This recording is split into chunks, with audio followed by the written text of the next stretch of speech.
अस्सलाम वालेकुम, मैं हूं ज़िशान मलिक और आप देख रहे हैं PSL हंगामा presented by Sunsilk powered by Clear Men cooling agent पेल। PSL हंगामा जारी है और PSL का सीज़न 10 भी जारी और सारी है और मुकाबले हो रहे हैं। कल एक मुकाबला हुआ क्वेटा ग्लैडिएटर्स और मुल्तान सुल्तान्स का और मुल्तान सुल्तान्स पहले नंबर पर आ गई नाज़रीन नीचे से। मुल्तान सुल्तान्स ने 7 मैचेस खेले हैं, सिर्फ 1 जीते हैं और बाकी 6 के 6 मैच मुल्तान हारे। लेकिन जो गुज़श्ता उसका मैच है ना, उसमें मुल्तान सुल्तान्स ने काफ़ी मायूस किया। ये पहला जो है मुकाबला था 1-1 इन दोनों टीमों का, क्वेटा ग्लैडिएटर्स और मुल्तान सुल्तान्स का। इससे पहले इस टूर्नामेंट में ये दोनों आमने सामने नहीं आए थे, तो मेरा ख्याल है शायद इसी वजह से आमने सामने नहीं आए थे कि यही हाल करना था मुल्तान सुल्तान्स ने जो कल किया। तो बात कर लेते हैं इसी मैच पर। आगाज़ में जाहिर है कि बड़ा इंपॉर्टेंट मैच था कल। मेरे साथ मौजूद हैं लेजेंड्स सलीम मलिक साहब और सिकंदर मुश्ताक साहब। अस्सलाम वालेकुम जनाब। वालेकुम अस्सलाम। ये कारी साहब के पास जाए ना तो इस तरह आवाज़ निकल दिया करती। और कुरान PTV पे आया करता था ना 4 बजे के करीब, जो हमें इसलिए भी देखना होता था कि उसके बाद कार्टून आते थे तकरीबन 2.5 मिनट के। खैर सर, ये जो कल मुल्तान के साथ हुई है बहुत ज़्यादा बुरी नहीं हो गई? हम भी कार्टून ही देख रहे हैं। हाँ, ये जो हो रहा है। अच्छा चलिए, ये अब आपने इधर तो नहीं इशारा किया कि चले खैर कर भी ले दो, खैर कोई बात नहीं। जी सिकंदर भाई, आपसे आगाज़, क्योंकि आप गैर हाजिरी के बाद आए ना, कल आप थे नहीं हमारे साथ, तो इसलिए आपसे आगाज़ कर लेते हैं। अच्छा जी, क्या हुआ जी मुल्तान के साथ? ये मतलब एक तो स्कोर 90 रन्स करने थे उन्होंने, क्वेटा ने 89 का उन्होंने किया और 90 का टारगेट दिया। हुआ क्या इनके साथ? मतलब मैं समझने से कासिर हूँ। देखिए मैं हमेशा से कहता हूँ, मानता भी हूँ और रिसर्च भी ये कहती है, जब आपकी प्रेपरेशन ठीक नहीं होगी तो कोई भी चीज़ आपके हाथ में नहीं होगी। किसी भी किस्म की जो है ना चीज़ें आपकी फेवर में नहीं जाएंगी। और प्रेपरेशन का ताल्लुक जो है वो टूर्नामेंट से पहले है।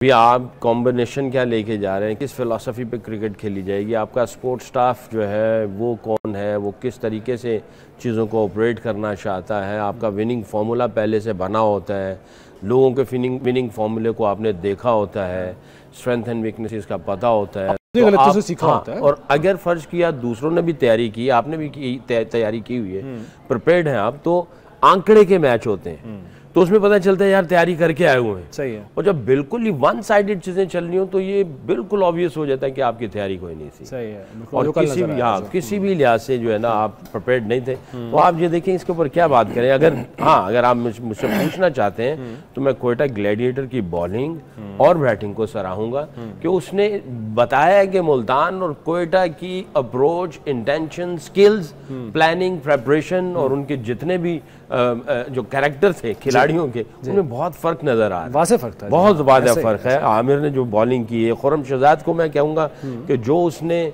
शान मसूद को आउट किया ना पिछले मैच में, वहां से ऐसा लग रहा था कि इसके अंदर जो है ना एक स्पार्क सी नजर आ रही थी। वो जिस तरह का गेंद वो खेलने गया और उसने मेंडिस ने मेरा ख्याल है कैच पकड़ा था, तो उसके बाद से उसकी जो गेंद में जो जिप नजर आ रही है और जो कंट्रोल नजर आ रहा है, तो इनका पूरा यूनिट बहुत अच्छी गेंद कर रहा है। वसीम, फ़हीम अशरफ, ऊपर से अबरार तो वैसे ही कर रहा था पहले, तो अब इनका बॉलिंग यूनिट जो है ना पांचों के पांचों, आप ये भी देखें कि 5 ही बॉलरों ने इस्तेमाल किए, छठा कोई बीच में लेके नहीं आया। अच्छी बात है। और पांचों के पांचों बॉलरों ने जनाब उनको चित कर दिया। बैटिंग की बाद में बात करें। ठीक है मलिक साहब, वो जो आप हमेशा बात किया करते हैं कि इनफरादी इनिंग्स नहीं, टीम के लिए खेलना चाहिए, कल भी हमें वही नजर आया। रिजवान ने खुद तो 44 रन स्कोर किए हैं, लेकिन बहैसियत कैप्टन उनकी टीम ने परफॉर्म नहीं किया। जाहिर है इस 44 रन की कोई अहमियत है ही नहीं।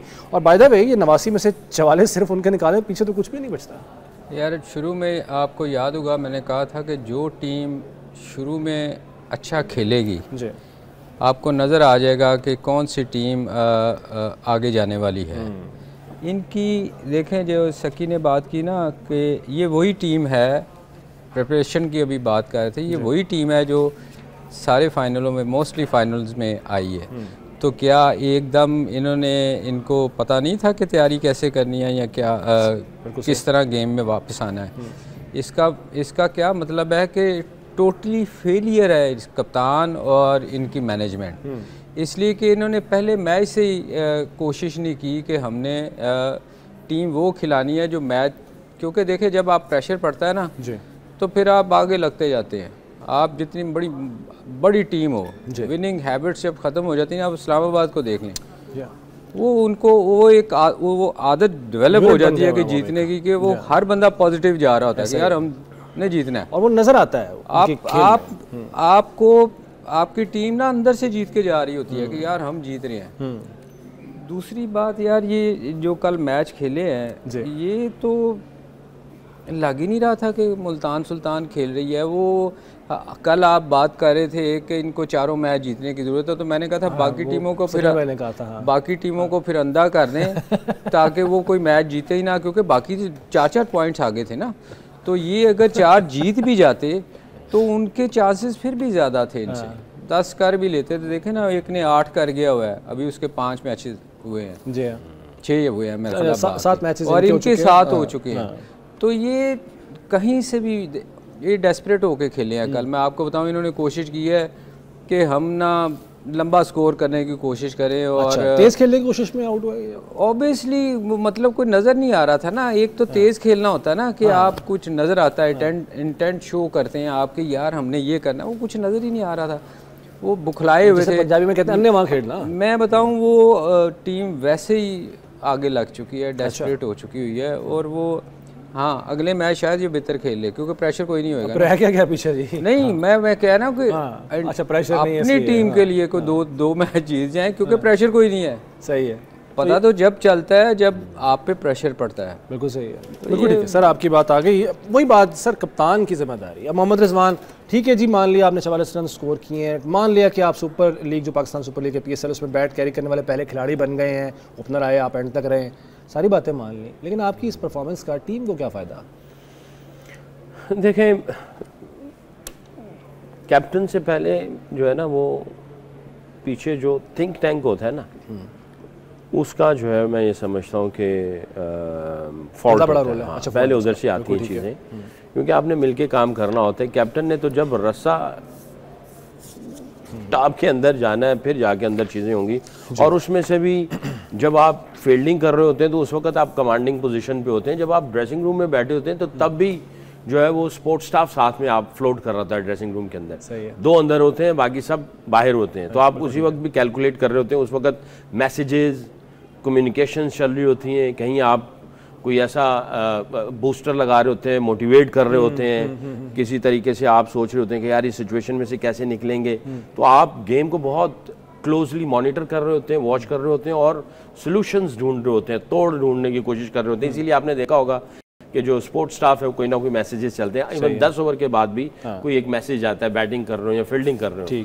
तो कैप्टन जब जाता है वो तो फील्डिंग के दौरान उसके डिसीजंस होते हैं, उससे पहले भी होते हैं, ऐसा नहीं कि नहीं होता, बट उस वक्त तो सारे मिलके चल रहे होते हैं। ऐसे ही तो आई थिंक स्पोर्ट्स स्टाफ की, मैं फिर वही जाऊंगा कि मुल्तान सुल्तान की मुझे प्रेपरेशन जो थी ना शुरू से ही मुझे वो उस तरह की नहीं लगी। लेकिन एक बात है, बेस्ट 11 कॉम्बो पहले मैच से नजर नहीं आ रहा था। ये बात है, पहला मैच अच्छा खेले, बट उसके बाद से मुझे नहीं नजर आया कि मुल्तान सुल्तान का कोई भी बेस्ट कॉम्बो है। और मुझे ऐसा भी लग रहा था कि इनको किसी के ऊपर वो बिलीफ भी नहीं है कि यार ये कुछ कर देगा, ये कुछ कर देगा। 3 बैटिंग में से 2 बॉलिंग में से या 3 बैटिंग से ये 5-6 प्लेयर जो है ना पूरे मैच को लेके जाएंगे।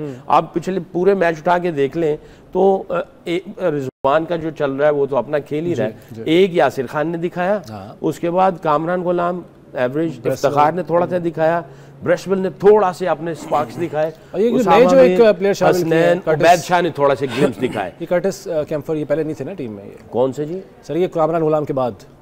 हाँ जी, कैम्फर ये बाद में है, कर्टिस कैम्फर ये बाद में है। तो यानी इनके उसमें से कि नजर ही नहीं आ रहा था। अगर बॉलिंग में भी देखें तो स्ट्रगल चल रही थी। डेविड विली हालांकि इंग्लैंड का बॉलर था और बड़ा वाइट बॉल का माना जाता है उधर, तो उसकी भी कोई फॉर्म नहीं लगी। हसनैन बेचारा स्ट्रगल कर रहा है, उबैद शाह ने दिखाया, उसामा मीर भी थोड़ा पैची ऊपर नीचे, बॉलिंग बैटिंग कुछ चीजें नजर नहीं आई, लग ही नहीं रहा था कि यार किसी को बिलीफ है इस यूनिट के अंदर, किसी को बिलीफ है।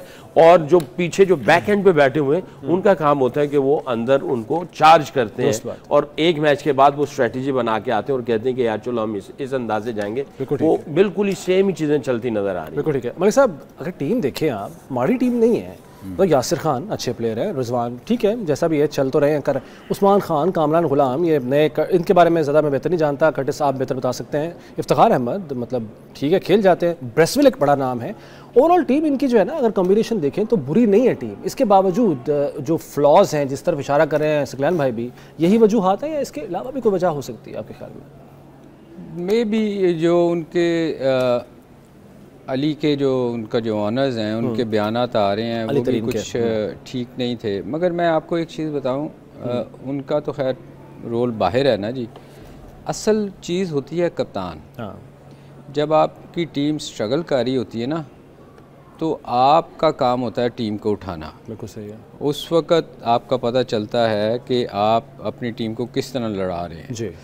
क्योंकि अगर आप ही मायूस हो जाए ना, तो फिर टीम आपकी कभी अच्छा नहीं करती। अब ये जब पहला या दूसरा मैच हारे थे ना, और अच्छा स्कोर करके हारे थे, 200 को प्लस करके ये हारे थे, 100 इसने खुद भी किया था। मगर उसके बाद इसको चाहिए था कि ये अपनी टीम को ना, जब एक आप ना मैच शुरू होने से पहले थोड़ी देर के लिए देखें, आप देखें अक्सर इकट्ठे होते हैं, वो जो स्पीच होती है ना, वो आपकी टीम को या उठाती है या आप नॉर्मल सी बात करते हैं वहाँ आपको, और ग्राउंड के अंदर। और फिर सबसे बड़ी चीज़ जो स्टाफ की बात कर रहे हैं ना सकी, ये इनका काम होता है कि, और उससे ज़्यादा मैं फिर कहता हूँ कैप्टन का काम होता है, क्योंकि फील्ड में वो मौजूद है। हर ओपोजिशन प्लेयर, बॉलर, बैट्समैन का उसको पता होना चाहिए कि इसकी वीकनेसेस क्या हैं, मैंने इसको किस बॉलर को इस टाइम पे लेके आना है। जब आपको ये पता नहीं होता ना, फिर आप गेम खेलते हैं सिर्फ, फिर आप सिर्फ कंसंट्रेट करते हैं मैं कर जाऊँ इंडिविजुअली। मैं आपको बताऊँ, इंडिया एक टाइम पे ना, हमारे साथ इंडिया शारजाह में मैच होते थे, तो वो अक्सर ना वो चेज़ करने नहीं जाते थे। तो हमने बाद में ग्राउंड में मैच के बाद उनसे पूछना, यार तुसी चेज़ ही नहीं किया भाजी, वो पंजाब से ज़्यादा था। उन्होंने कहना, यार बड़ी मुश्किल से टीम में आए हैं भाई, नॉट आउट जाएंगे तो अगला मैच खेलेंगे। ये माइंडसेट, ये माइंडसेट जब आपका हो जाता है ना, भी लगता है कि होगा कि यार मैंने अपना स्कोर करना है। बिल्कुल सही। इस पे मजीद बात करते हैं। ब्रेक का एक वक्त है नाज़रीन, ब्रेक के बाद दोबारा हाजिर होते हैं पीएसएल हंगामा में।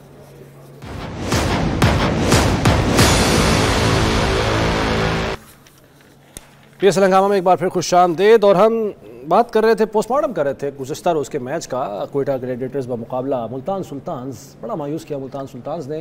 खैर इस पर तो गुफ्तगू हो रही है, बैटिंग पर हमने अब तक बात कर ली है पहले हिस्से में प्रोग्राम के, ब्रेक पे जाने से पहले। अब ज़रा बॉलिंग को डिस्कस कर लेते हैं। सकलैन भाई, जो बॉलिंग क्वेटा ग्लैडिएटर्स ने की है, मोहम्मद आमिर, पहले तो ये बड़ी हैरत हुई मुझे कि 3 ओवर्स किए इन्होंने, और वो विकेट तो खैर वो कोई नहीं ले सके, लेकिन ठीक है, रन उन्होंने जो है वो रोके रखे हैं। और बाकी जो ओवरऑल बॉलिंग रही है, खुर्रम शहजाद का आपने तस्करा किया था सरसरी तौर पर, लेकिन इस पर मैं मज़ीद आपसे जानना चाहूँगा। 4 ओवरों में 23 रन उन्होंने दिए और 4 विकेटें हासिल की, और ओवरऑल जो बॉलिंग रही है क्वेटा की, कैसे देखते हैं? आई थिंक इस वक्त ये जो कल के मैच में और पिछले 2-3 मैचों में चले जाएं, तो मुझे ऐसा लगता है कि क्वेटा ग्लैडिएटर की जो बॉलिंग है वो बिल्कुल पूरी बॉलिंग है। पूरी से मुराद कि ये किसी भी टीम को वक्ता डाल सकती है। हाँ सही है। आमिर फॉर्म में है। खुर्रम शहजाद के जो पिछले 2-3 मैचों में जो उसने बॉलिंग की है, और जिस निप के साथ, जिस कंट्रोल के साथ कर रहा है, और वो बड़ी मछलियाँ भी खा रहा है, यानी कि टेल एंडर को आगे आउट करना। और आई थिंक, और वसीम जूनियर एक टाइम पे पाकिस्तान टीम में इसकी परफॉर्मेंस जो थी, हारिस रऊफ, नसीम शाह और शाहीन, इसके साथ साथ चलता था। कई मैचों में कदरे बेहतर भी था, तो इसके भी ग्लिम्स नज़र आने शुरू हो गए अभी मोहम्मद वसीम के। तो देखें, इसमें भी 4 में 18-2। फ़हीम अशरफ को जो है वो आई थिंक पिछले मैच की जो, क्योंकि ये ऑलराउंडर है, बाज़ को आपकी बैटिंग अच्छी होती है ना, तो आपकी बॉलिंग में भी कॉन्फिडेंस आ जाता है। अगर बॉलिंग अच्छी होती है तो बैटिंग में भी कॉन्फिडेंस आता है। ये एक दूसरे को जो है ना वो हेल्प करते हैं, बॉलिंग बैटिंग को, बैटिंग बॉलिंग को।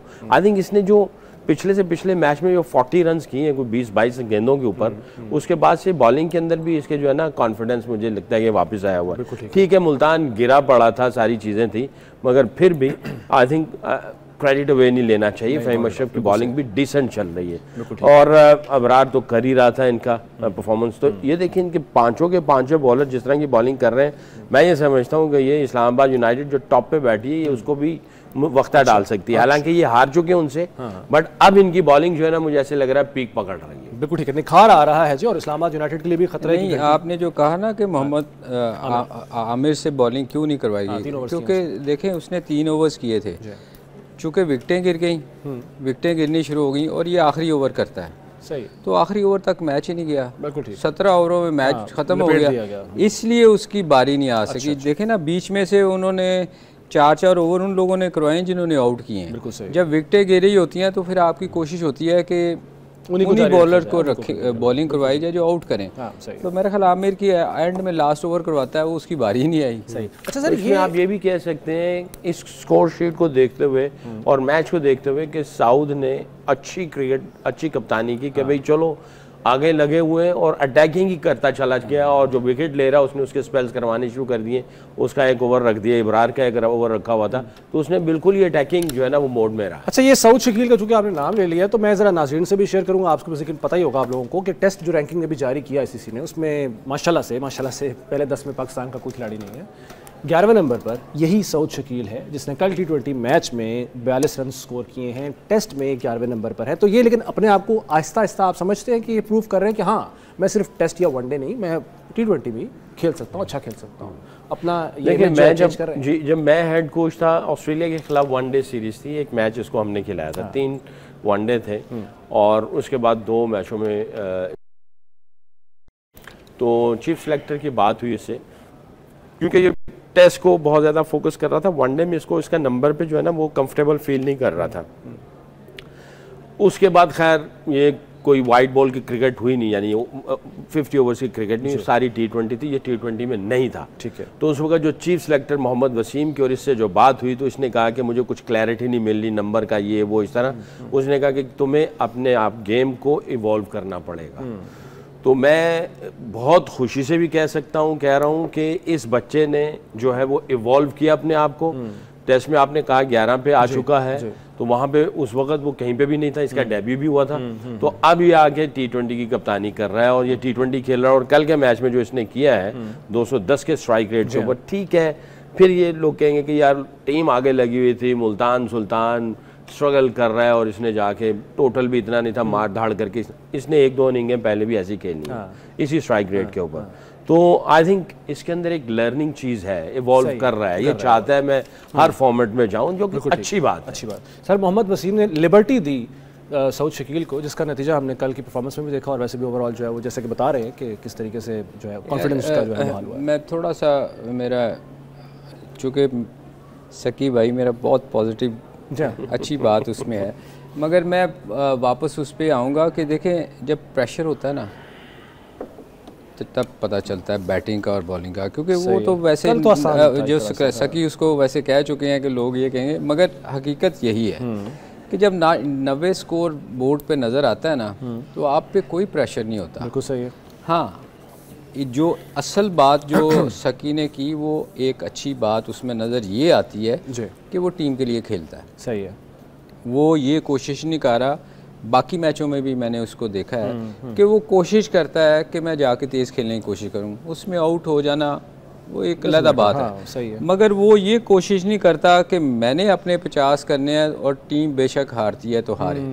ये एक अच्छी चीज़ होती है किसी भी टीम में बंदे की, जो जाके कोशिश करता है कि यार मेरी टीम जीत, चूँकि कप्तान है उसको ये फ़िक्र नहीं है कि मैंने अपना 50 करना है, अगले सीज़न में मैंने कप्तानी करनी है, वो टीम के लिए खेल रहा है। बिल्कुल सही है। तो ये अच्छी बात है कि वो इम्प्रूव कर रहा है, और इस फॉर्मेट में भी जो उसमें था कि वो तेज़ नहीं खेल सकता, वो कोशिश कर रहा है। बिल्कुल ठीक है सर। और पता है सिर्फ 16 T20 खेला ये भी बड़ी बात तो अभी सिर्फ आया ही है अंदर, तो अच्छी बात है।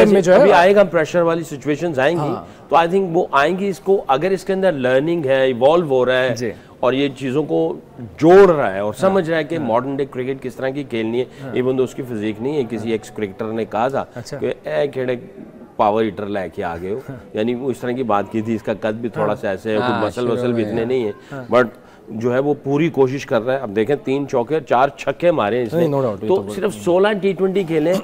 आएंगे प्रेशर सिचुएशन, अल्लाह करे उन प्रेशर सिचुएशन से निकले और करके दिखाए जी। सर, अब जरा टेबल पे जरा एक नज़र मार लेते हैं, जो अभी इस वक्त इस्लामाबाद यूनाइटेड टॉप पर ही हैं। 5 मैचेस उन्होंने खेले हैं, बाकी सब टीमों से कम मैचेस हैं उनके अभी तक, लेकिन 10 पॉइंट्स के साथ सारे मैचेस जीतकर वो सारे फहरिस्त हैं। कोटा ग्लैडिएटर्स दूसरे नंबर पर 6 मैचेस खेले उन्होंने, 8 पॉइंट्स हैं उनके। लाहौर कलंदर्स 6 पॉइंट्स हैं, 6 मैचेस खेलकर 3 जीते हैं। कराची किंग्स भी उसी तरह से, उन्होंने भी 3 मैचेस जीते हैं। थोड़ा सा इनकी रन रेट का फ़र्क है लाहौर कलंदर्स के साथ। पेशावर ज़ल्मी और मुल्तान सुल्तान आखिरी 2 नंबर्स पर हैं। ये टेबल सामने रखते हुए और अब तक की परफॉर्मेंसेस सामने रखते हुए आपको अब मेरा ख्याल ज़्यादा मुश्किल नहीं है फाइनल 4 जो हैं टीम्स, उनका इंतखाब करना। जी मेरी तरफ आ रहे हैं। आपकी मुस्कुराहट, हाँ नहीं आप सही कह रहे हैं कि ये जवाब, सॉरी मैं बड़ी मजरत के साथ रोकूंगा आपको, ब्रेक का कहा जा रहा है, ब्रेक के बाद वापस आके आपसे इसका जवाब देते हैं। नाज़रीन एक ब्रेक के बाद दोबारा हाजिर होते हैं।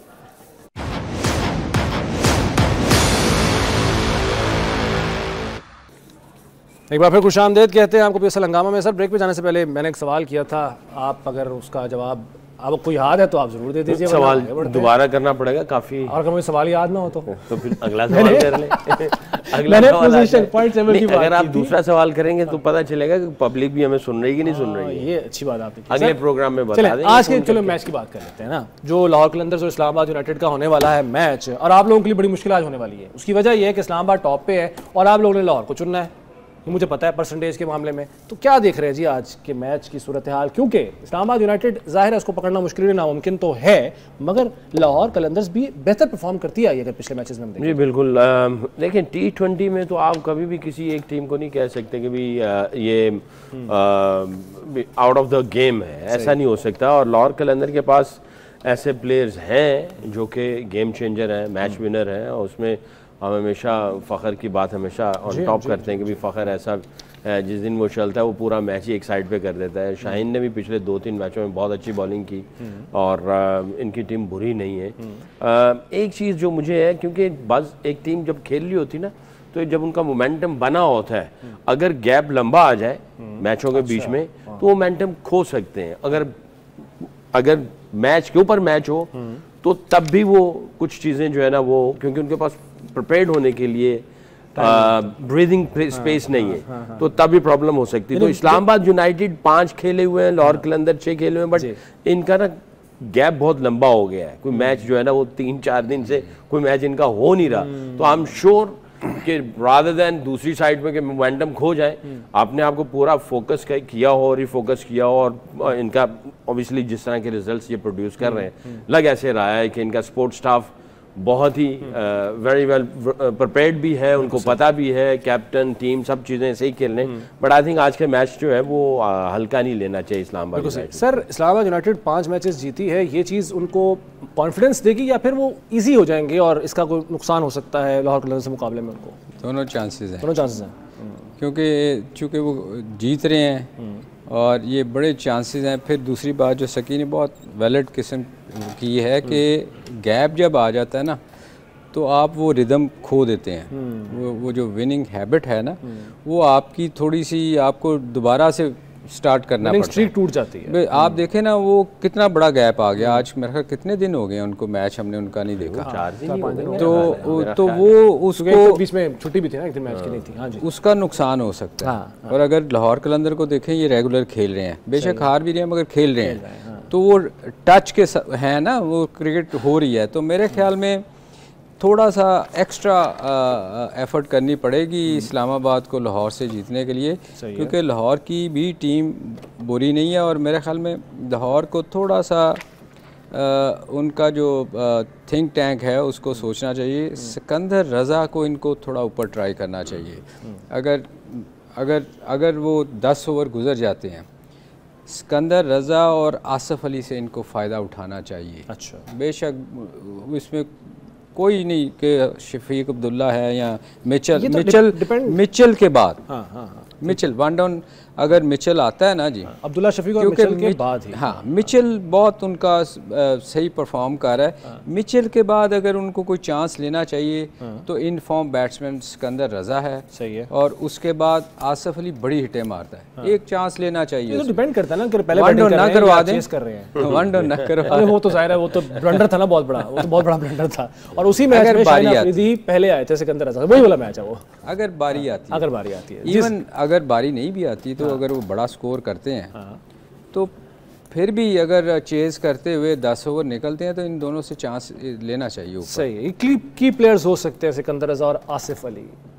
जी सिकंदर रज़ा तो कर ही रहा है ना, और बैटिंग पोजीशन अभी तक कोई थोड़ा काफ़ी नीचे, इसको ऊपर आ जाना चाहिए। ठीक, मोहम्मद नईम आई थिंक उसको दे रहे हैं, चांसेस भी दिए हुए हैं। अब्दुल्ला शफीक वन डाउन पे पिछले मैचेस में चल रहा है, गया है, तो आई थिंक इसको स्विच कर दिया जाए, सिकंदर रजा एक नंबर और ऊपर आ जाए।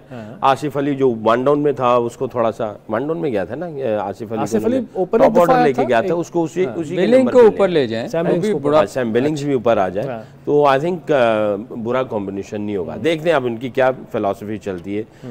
इस्लामाबाद यूनाइटेड की तरफ आपने सवाल नहीं किया। जी सर, मैं उस तरफ आने लगा था। मेरी वो जीत रहे हैं ना, जीत रहे हैं, लेकिन मैं वही पॉइंट जो मैंने इनसे पूछा कि इजी हो जाएंगे वो या फिर वो आपने जवाब दे दिया। लेकिन शादाब की जो कप्तानी, खास तौर पर हम कप्तानी को इसलिए बार बार डिस्कस करते हैं कि जो 5 टीमें उनके कप्तान पाकिस्तानी हैं, एक डेविड वार्नर को निकाल कर, और ये कप्तानी यहाँ पर एक तरह का इम्तहान भी है, इनकी ट्रेनिंग भी है। आगे जाके जाहिर है जो अभी तक हम कॉम्बिनेशन मुख्तलिफ ट्राई कर रहे हैं, उसमें कप्तानियाँ भी ट्राई कर रहे हैं। तो अब तक जो शादाब खान की कप्तानी रही है, इस पर क्या कहें? देखिए, काफ़ी एक्सपीरियंस है, पिछले मेरा ख्याल है 4 सालों से कप्तानी कर रहे हैं और पिछले 2 टाइटल भी जीता है, तो जाहिर है कुछ ना कुछ चीज़ें बेहतर कर ही रहा है, तो अहल साबित कर रहे हैं अपने आप को, जिसकी वजह से। और काफ़ी अरसे से ये वीसी भी रहा है, वाइस कप्तान भी रहा है, पाकिस्तान को भी इसने कप्तानी की है इसने, तो काफ़ी ज़्यादा एक्सपीरियंस है, इसको पता है, काफ़ी उतार चढ़ाव में गया है, डिफेंड और टारगेट चेज करना, इसमें भी इसने वाइस कप्तान भी रहा है, कैप्टन भी रहा है, तो काफ़ी जब रास्तों से इंसान गुजरा होता है तो एक्सपीरियंस होता है, तो वो फैसले कदरे बेहतर करता है जो इनएक्सपीरियंस होते हैं। तो इस वक्त जो है लग ऐसे रहा है कि इनका पूरा जो यूनिट है, थिंक टैंक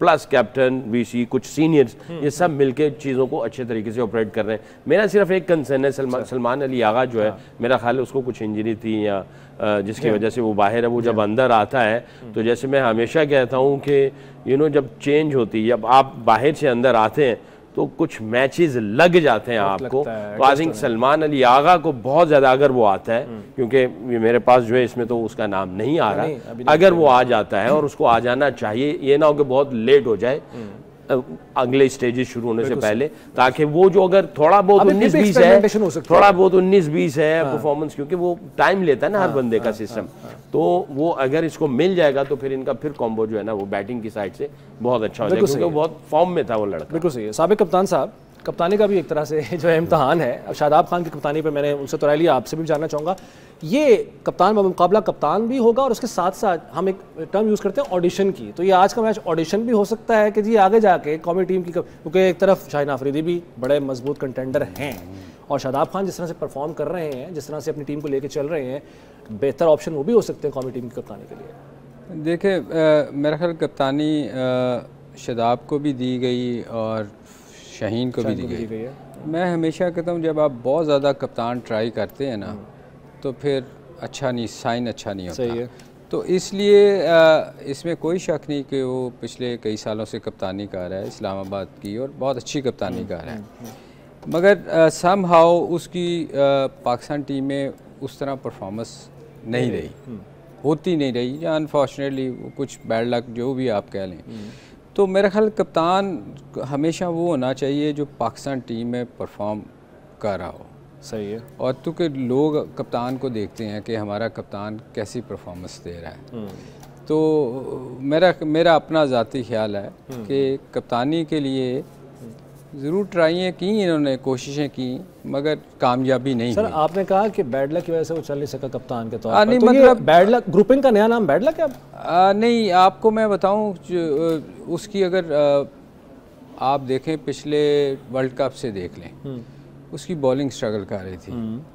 आप वहाँ गए अमेरिका से पहले, हाँ, तो आपने उससे बॉलिंग ही नहीं करवाई, उसको मिडिल ऑर्डर खिलाते रहे।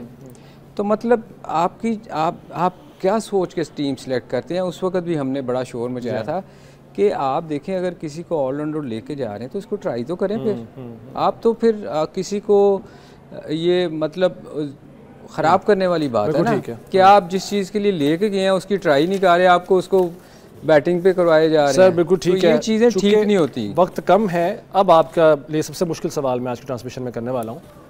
प्रेडिक्शन, मैच कौन जीतेगा? यार लाहौर कलंदर मुझे पसंद है, 60-40। 60-40। एक तो वो वैसे ही थोड़े लेट आ रहे हैं वापस, उनको टाइम लगेगा, इसलिए मैं 60 लाहौर के दे रहा हूँ। 40 ये आपने आते ख़राब कर दिए, पहले पूरा टीम का सिलेक्शन करते थे, अब ये भी परसेंटेज पे आ गए हैं। आपकी क्या परसेंटेज है? अच्छा आदत डाल दी इसको उल्टा कर दें। 40-60। 60-40 इस्लामाबाद, 60-40 लाहौर। अच्छा, यानी आपकी टीम, दूसरे अल्फाज में आपकी टीम जो है इस्लामाबाद यूनाइटेड है आज के मैच के लिए फेवरेट और आपकी है लाहौर कलंदर्स। तो देखते हैं जनाब क्या फैसला निकलता है। आज का मैच बड़ा इंपॉर्टेंट होने वाला है। बहरहाल वक्त खत्म हो गया है, इजाज़त दीजिए, अल्लाह हाफ़िज़।